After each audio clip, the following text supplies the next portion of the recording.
La ville de Jénine est prise sous les explosions et les tirs nourris israéliens. Au lendemain de l'investiture de Donald Trump, l'armée israélienne a lancé l'opération Mur de Fer dans cette ville du nord de la Cisjordanie, territoire occupé par Israël depuis 1967. Selon Kamal Abu Roub, le gouverneur de la ville, la situation est très difficile. L'armée d'occupation a rasé au bulldozer toutes les routes menant au camp de Jénine et à l'hôpital.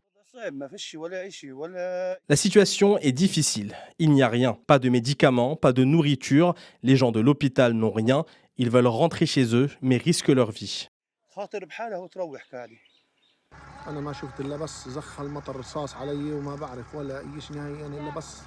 Tout ce que j'ai vu, c'est une pluie de balles réelles tirées sur nous. Je ne savais pas ce qui se passait, juste des coups de feu. Un officier de renseignement m'a appelé et m'a dit d'évacuer avec ma femme et mes enfants. Il m'a ensuite pris et m'a traîné chez nos voisins. Il m'a attaché et m'a laissé là. Et depuis lors, je n'ai pas su ce qui se passait, si ce n'est qu'il y avait des tirs et que la maison était détruite à l'explosif.